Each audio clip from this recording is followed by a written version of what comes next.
Hello, dear viewers and students. Welcome everybody to online class brought to you by Lions School and College Rangpur. This is Gokul Kumar Rai, lecturer of this institution. I hope you all are well. By the grace of Almighty Allah, I am also well. I also hope you all continue your studies properly and regularly.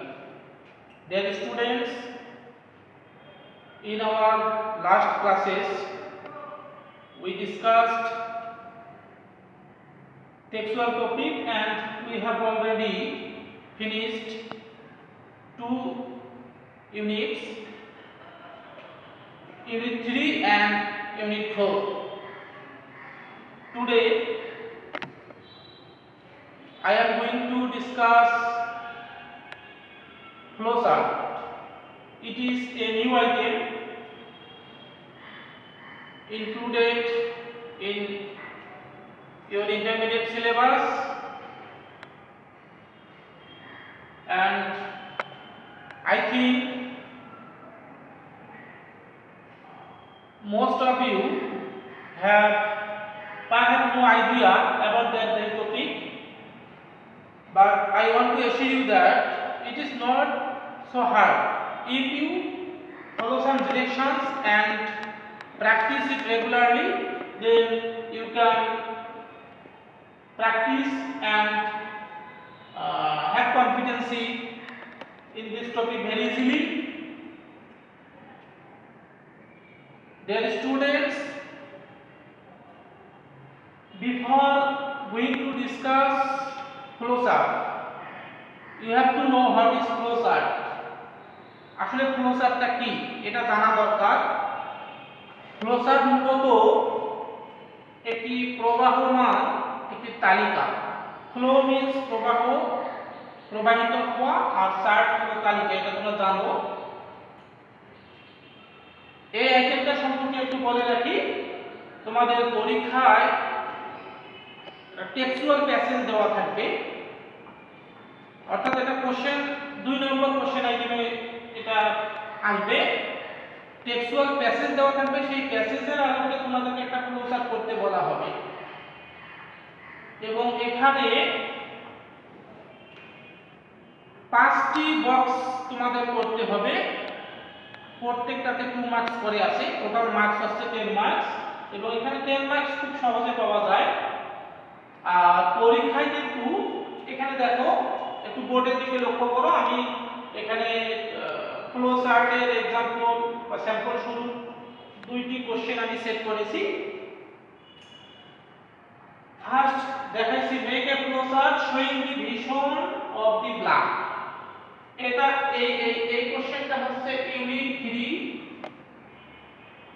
Listen 3, অর্থাৎ I have a dream. Unit 3 dream সম্পর্কে বলা হয়েছে, এখানে listen 3 তে হচ্ছে I have a dream, যেখানে Martin Luther king তার dream সম্পর্কে একটা পাবলিক মিটিং এ, একটা অ্যাকসেপ্টেন্স মিটিং এ তিনি তার জনগণের উদ্দেশ্যে তার ড্রিম সম্পর্কে কিছু বলেছেন। প্যাসেজটা যেহেতু অলরেডি আমরা পড়েছি, সেই প্যাসেজের আলোকে আমরা একটা ফ্লোচার্ট করব। এখানে বলা হয়েছে make a flowchart showing the vision of the blood, অর্থাৎ ব্লাড কৃষ্ণাঙ্গদের যে তাদের লক্ষ্য কি, তাদের উদ্দেশ্যটা কি, ওই প্যাসেজের আলোকে লিখতে হবে। আর 2 নম্বরে আমরা দেখেছি make a flowchart showing the etiquette and manners a child should follow, অর্থাৎ একটা শিশুর কোন ধরনের শিষ্টাচার বা আচরণবোধগুলো অনুসরণ করা উচিত। এটা হচ্ছে এই কোশ্চেনটা হচ্ছে ইউনিট 4 লিসন 1, অর্থাৎ ইউনিট 4 হচ্ছে হিউম্যান রিলেশনশিপ। সেখানে ফার্স্ট লিসনে দেওয়া আছে এটিকেট এবং ম্যানার সম্পর্কে। আমরা অলরেডি এই দুইটা লিসন আলোচনা করেছি। তো ডিয়ার স্টুডেন্টস, ফ্লোচার্ট করার সময় তোমাদের কয়েকটা বিষয় মাথায় রাখতে হবে। সেটা হলো টেক্সটটা পড়তে হবে, আর একটা কিন্তু দেওয়াই থাকবে। এখানে টোটাল বক্সটা দেওয়া থাকবে, টোটাল 6টা বক্স, তার মধ্যে 1 নম্বর বক্সটা ফিলআপ করাই থাকবে। যেমন এখানে দেওয়া হয়েছে to read themselves of apartheid, অর্থাৎ তারা নিজেদেরকে বৈষম্য, অ্যাপার্থাইড মানে বর্ণ বৈষম্য, এই বৈষম্য থেকে নিজেদেরকে মুক্ত করবে। হ্যাঁ, এটা একটা। তো এখানে দেখো ফার্স্ট বক্সে যে অ্যানসারটা দেওয়া আছে এটা ইনফিনিটিভ দিয়ে শুরু হয়েছে, অর্থাৎ টু দিয়ে শুরু, টু প্লাস ভার্ব ইনফিনিটিভ আমরা জানি টু প্লাস V1, যদি ইনফিনিটিভ দিয়ে শুরু থাকে তাহলে বক্সে প্রত্যেকটা ইনফরমেশন ইনফিনিটিভ দিয়েই করতে হবে। আরেকটা বিষয় এখানে ক্লোজারের ক্ষেত্রে তোমাদের বলে রাখি এবং এটা অবশ্যই খুব অ্যাটেনটিভলি মাথায় রাখতে হবে। বিষয়টা হচ্ছে ক্লোজার করার সময় তোমাদের কিছু বিষয় অ্যাভয়েড করতে হবে। সেটা হচ্ছে ক্লোজারে কখনোই তোমরা ফুল সেন্টেন্স লিখবে না, অর্থাৎ সেন্টেন্স লেখা যাবে না। হ্যাঁ, এটা লিখতে হবে কোনো ওয়ার্ড বা ফ্রেজ দিয়ে। আরেকটা বিষয় ফুল স্টপ ইউজ করা যাবে না। বক্সে যে ইনফরমেশন গুলো দেবে এটা ইরিলিভেন্ট অর্থাৎ অপ্রাসঙ্গিক হওয়া যাবে না, অবশ্যই টেক্সটের যে রিলেটেড আছে প্যাসেজ রিলেটেড হতে হবে। আর don't write your own sentence from your own word, অর্থাৎ নিজের কোনো নিজস্ব থেকে কোনো বানায় কোনো ওয়ার্ড বা সেন্টেন্স লেখা যাবে না, অর্থাৎ সবকিছু প্রাসঙ্গিক হতে হবে। আচ্ছা, আর যেটা তোমাদের করতে হবে বক্সগুলো অবশ্যই পয়েন্ট আকারে লিখতে হবে, যেমন নাম্বারিং আমরা করেছি 1 2 3 4 5 6 এভাবে। আর এটা তোমরা দুই ভাবে লিখতে পারো, ভার্টিক্যালি আর হরিজন্টালি, অর্থাৎ খাড়াখাড়ি উল্লম্বভাবে লিখতে পারো উপর নিচে, অথবা সোজা লিখতে পারো, তবে অ্যারো চিহ্নটা অবশ্যই দিতে হবে।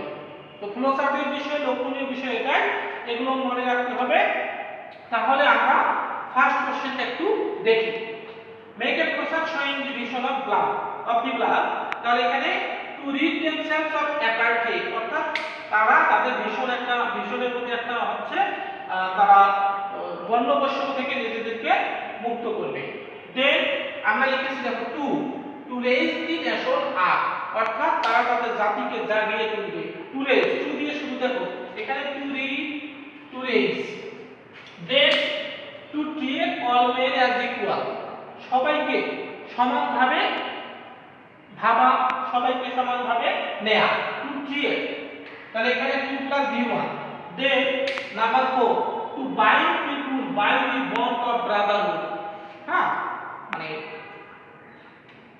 যত মানুষ আছে আপার ক্লাস লোয়ার ক্লাস কোনো ডিসক্রিমিনেশন থাকবে না, সবাইকে ভ্রাতৃত্বের বন্ধনে আবদ্ধ করবে। To bind people by the bond of brotherhood, তাহলে টু বাইন্ড, সবাইকে বেঁধে রাখা। Then to transform injustice into justice, অর্থাৎ অবিচার অন্যায় এটাকে ট্রান্সফর্ম করবে, রূপান্তর করবে কিসে? ন্যায় বিচারে। Then to develop anti racial notion, অর্থাৎ বহু জাতি তাদের যে চিন্তা ভাবনা, হ্যাঁ, অর্থাৎ কোনো রেস ডিসক্রিমিনেশন থাকবে না, সবাই অল আর ইকুয়াল, সবাই সমান হবে। তারা তাদের মধ্যে ইউনিটি কাজ করবে, তারা তাদের মধ্যে, হ্যাঁ, তারা সবসময় একে অপরের পাশে দাঁড়াবে in the bond of Brotherhood, and they will sing together, they will work together, they will pray together, they will struggle together to be free। হ্যাঁ, এই কথাগুলো বলা হয়েছে। তাহলে আমরা দেখলাম প্রত্যেকটাই টু দিয়ে শুরু হয়েছে। তাহলে এভাবে করতে হবে, ফার্স্ট যে ডিরেকশনটা দেওয়া থাকবে বক্সে সেই মানে ফর্মুলাটা মেইনটেইন করে তোমাদের অ্যানসারটা করতে হবে। দেন 2 নম্বর কোশ্চেনটা দেখো, মেক এ প্রসাদ showing the etiquette and manners a child should follow, অর্থাৎ একজন শিশুর কি ধরনের শিষ্টাচার বা আচরণ ফলো করা উচিত, অনুসরণ করা উচিত। এবং আমরা টেক্সটটা এটিকেট এবং ম্যানার সম্পর্কে অলরেডি পড়েছি, তোমরা টেক্সটটা দেখবে। এখানে দেখো ফার্স্ট প্রথমটা দেওয়া আছে, এটা কিন্তু পার্সিপল দিয়ে শুরু, greeting elders and visitors at home, অর্থাৎ বাসায় কিংবা যারা সিনিয়র বড় আছে বয়োজ্যেষ্ঠ তাদেরকে কিংবা কোনো আগন্তুক আসলে তাদেরকে অভ্যর্থনা করতে হবে, অভিবাদন জানাতে হবে according to our own culture and tradition, এবং সেটাই বলা আছে। তাহলে গ্রিটিং এখানে দেখো জিরার বা পার্টিসিপল দিয়ে থাকতে পারে, participle be verb plus ING equal, যদি অ্যাডজেক্টিভের কাজ করে তাহলে সেটা হবে পার্টিসিপল, আর ভার্ব প্লাস আইএনজি যদি নাউনের কাজ করে তাহলে সেটা হবে জিরার।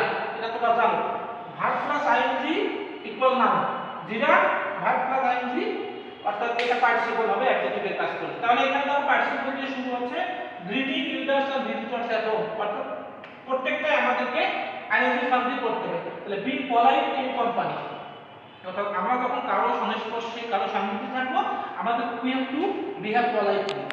Being polite in company. Then number 3, keeping quiet while elders speak. Keeping quiet অর্থাৎ যখন বড়রা কথা বলবে তখন আমাদেরকে শান্ত থাকতে হবে, চুপ থাকতে হবে, সাইলেন্ট থাকতে হবে। Keeping quiet verb plus ING. Following discipline, এটাও ভার্ব প্লাস আইএনজি আছে। Following discipline that means we have to maintain discipline in everywhere, অর্থাৎ হ্যাঁ সিচুয়েশন অনুযায়ী আমাদেরকে ডিসিপ্লিনটা মেইনটেইন করতে হবে। Then considering the effects of behaviour on others, অর্থাৎ আমরা যে আচরণ করি আমাদের প্রত্যেক আচরণের একটা ইফেক্ট থাকে। আমরা যদি কারোর সাথে ভালো বিহেভ করি এর ইফেক্টটা পজিটিভ হবে, খারাপ করলে নেগেটিভ হবে। তো আমরা জানি কি আমরা যখন আচরণ করব তখন এর ইফেক্টটা আমরা চিন্তা করে কাজ করব। Then learning and following the rules of behavior, we have to maintain and follow some rules of behavior, অর্থাৎ আচরণের কিছু ধরন আছে, যেমন বড়দের সামনে আমাদের মার্জিতভাবে কথা বলতে হবে, ছোটদেরকে স্নেহ করতে হবে, যদি আমরা কোনো ভুল করি আমাদেরকে সরি বলতে হবে, কারণ এক্সকিউজ মি বলতে হবে, খুশি হলে থ্যাংক ইউ বলতে হবে।